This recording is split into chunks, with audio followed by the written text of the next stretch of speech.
Students हमेशा से ही IELTS writing task 2 के अंदर ज़्यादा स्कोर कैसे किया जाए इसके लिए चिंतित रहते हैं।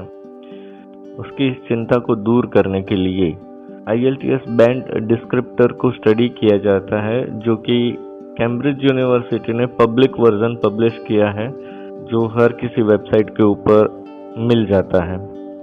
राइटिंग टास्क 2 के बैंड डिस्क्रिप्टर को जब हम ध्यान से देखते हैं तो हमें पता चलता है कि एग्जामिनर्स जब आपका ऐसे चेक करते हैं तो वो 4 क्राइटेरिया को असेस करते हैं, और ये 4 क्राइटेरिया है task response, coherence and cohesion, lexical resource, grammar range and accuracy. इन चारों क्राइटेरिया के बारे में अच्छे से अगर जान लिया जाए और इन क्राइटेरिया के हिसाब से अगर हम अपने ऐसे को लिखें तो पूरे चांसेस हैं कि हम अपने ऐसे को इस तरह से बना सकते हैं कि हमें जो बैंड स्कोर चाहिए वो हमें मिल जाए। राइटिंग टास्क 2 बैंड डिस्क्रिप्टर के अंदर बताए गए 4 में से बाकी 3 क्राइटेरिया के बारे में हम फिर कभी बात कर लेंगे, जो कि है task response, coherence and cohesion, lexical resource. पर आज हम बात करने वाले हैं ग्रामर रेंज एंड एक्यूरेसी के बारे में।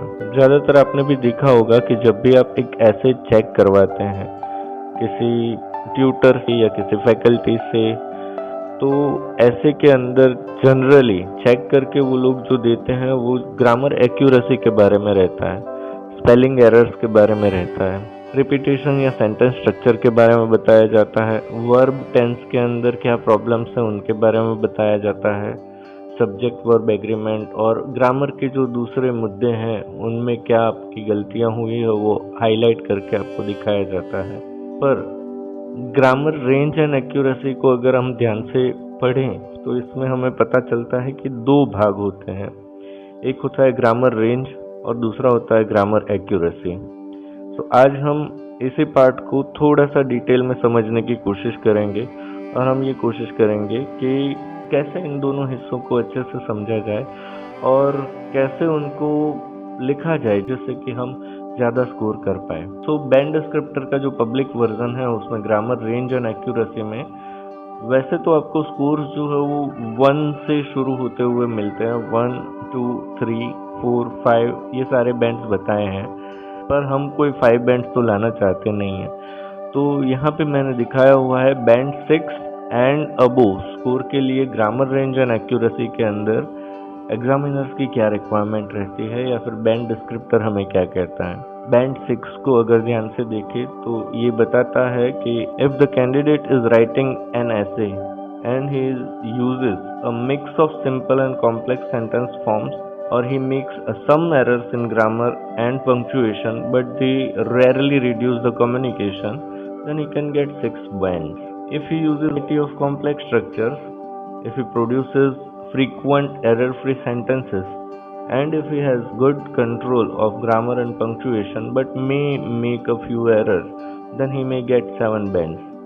If he uses a wide range of structures, so यहाँ वाइड रेंज ऑफ स्ट्रक्चर जो है उस वर्ड्स को मैं हाईलाइट करना चाहूँगा।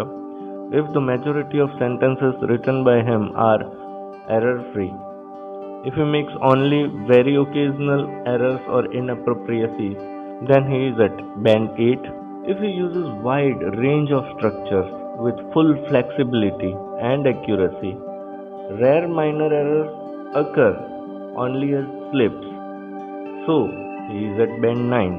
It means that अगर हम बैंड 9 का भी ऐसे लिखते हैं तो उसमें भी थोड़ी बहुत एरर तो एक्सेप्टेड रहती है कि हो सकती है एज स्लिप्स ऑल्सो।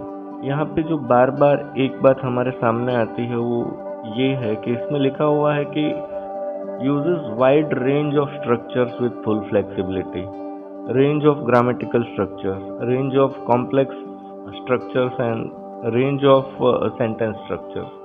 So हमें इसी पे ध्यान देना है आज कि ये रेंज ऑफ स्ट्रक्चर्स क्या होता है या ग्रामर रेंज के अंदर हम क्या क्या इंक्लूड कर सकते हैं। Grammatical range being able to use variety of sentence structures, tenses and other items to convey intended meaning. Grammatical range also means knowing what examiners want. It helps you to set a clear goal so that you know what you are working towards and not preparing blindly and taking the exam blindly. You need to have a wide enough grammatical range. There are many ways to demonstrate your grammatical range. One of the key ways is to use complex sentences. However, that doesn't mean that you should use long, complex sentences throughout your writing. It will affect your coherence score as it may make reading difficult. The way you control the mix of simple and complex sentences should be natural and fluent. There are those who work hard and there are those who work smart. A smart way to use better grammar is to start using variety of grammar structures.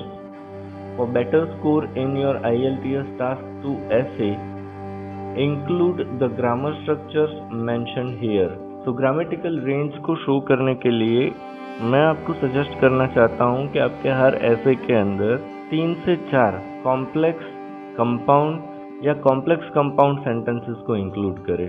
आपके हर ऐसे के अंदर 3 sentences ऐसे होने चाहिए जो कि passive voice के अंदर हो। आपके ऐसे के अंदर एटलीस्ट 2 बार जीरेंड्स का यूज करें। जीरेंड एक ग्रामर का टॉपिक है जो कि आप सीख सकते हैं और उनको सीखने के बाद उनको यूज करना बड़ा आसान रहता है। आपके ऐसे के अंदर 2 से 3 कंडीशनल स्टेटमेंट्स को ऐड करें। आपके स्टेटमेंट के अंदर डिग्रीज ऑफ कंपैरिजन को यूज करें जहाँ पे उसकी ज़रूरत होती है, जहाँ पे उसको फिट किया जा सकता है। मॉडल वर्ब्स के बारे में जान के उनको भी अपने ऐसे में इंक्लूड करने की कोशिश करें। कुछ लोग ये सजेस्ट करते हैं कि IELTS राइटिंग जो होता है वो फॉर्मल होता है तो उसके अंदर ईडियम्स को यूज नहीं किया जाता है, but I believe show your capability of using high level language. So मैं सजेस्ट करता हूँ एटलीस्ट एक ईडियम को आप अपने राइटिंग टास्क 2 के ऐसे में यूज कर सकते हैं। अगर फिट बैठता है आपके ऐसे में तो एक इंटरोगेटिव सेंटेंस जिसे हम क्वेश्चन कहते हैं उसको भी यूज किया जा सकता है। इसके अलावा कोरिलेटिव कंजंक्शन जो होते हैं जिसमें कि आइदर और, neither nor, both and, not only but also ये सारे आते हैं तो उनको भी एक या 2 जगह पे यूज करें। इस तरह से अलग अलग टाइप के ग्रामर स्ट्रक्चर और सेंटेंस स्ट्रक्चर को यूज करने से आप एग्जामिनर को शो कर सकते हैं कि आपकी ग्रामर की रेंज बहुत अच्छी है। सो ग्रामर रेंज एंड एक्यूरेसी में 2 चीज़ें होती है, एक ग्रामर रेंज होता है और एक ग्रामर एक्यूरेसी होता है। एक्यूरेसी के बारे में अगर देखें तो do you know why it is so difficult to improve your grammar? That is because for most students it has already become a habit to write और speak with grammar mistakes. You may have spent many years speaking English and because you did not have a good English teacher who corrected your mistakes, you have grown to accept writing and speaking the way you do with all your mistakes. Correcting your grammar is going to be challenging as you are fighting against many years of habit.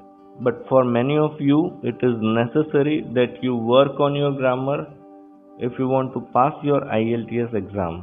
10 common errors जो कि IELTS writing के ऐसे के अंदर देखी जाती है और जो कि आपकी एक्यूरेसी को अफेक्ट करती है वो ये है: word class, subject verb agreement, tenses, countable and uncountable nouns, singular और plural, modal verbs, articles, punctuation of conjunctions and adverbs, passive voice and sentence structure. So grammar के इन टॉपिक्स को अगर ध्यान से पढ़ के इनकी एरर्स को एलिमिनेट किया जाए तो ज़्यादातर आपका ग्रामर जो एक्यूरेट होने में समय नहीं लगेगा। दूसरी बात ये है कि जब हम ऐसे लिख रहे होते हैं समय हमारा ध्यान ऐसे के कंटेंट पे ज़्यादा रहता है और हम ग्रामर के बारे में ज़्यादा सोच नहीं पाते हैं। इसलिए अगर आपके ऐसे के कंप्लीट करने के बाद में आपके पास 2 से 3 मिनट का टाइम है और आप अपने ऐसे को प्रूफ रीड करते हैं जिसमें कि इन एरर्स के बारे में एक बार डबल चेक कर लेते हैं तो आपके ऐसे के अंदर से ग्रामर एक्यूरेसी से रिलेटेड एरर्स जो है उनको एलिमिनेट किया जा सकता है और आपका ऐसे परफेक्ट बनाया जा सकता है। सो ग्रामर की एरर को हटाना डिफ़िकल्ट इसलिए है क्योंकि हम इतने सालों से जो एक ख़राब हैबिट लेके चल रहे होते हैं उसको सुधारना मुश्किल होता है। इसके लिए बहुत सारे एफर्ट लगाने की ज़रूरत पड़ती है, इन बैड हैबिट्स को सुधारने की ज़रूरत पड़ती है। और इसीलिए करेक्ट ग्रामर लिखने की हैबिट को आप डेवलप करें। और दूसरी एक हैबिट आप ये भी डेवलप करें कि जब भी आप अपना ऐसे लिख लें तो आप उसको प्रूफ रीडिंग करने की आदत रखें। आपको एटलीस्ट 2 मिनट प्रूफ रीडिंग के अंदर स्पेंड करने ही करने हैं। Thank you.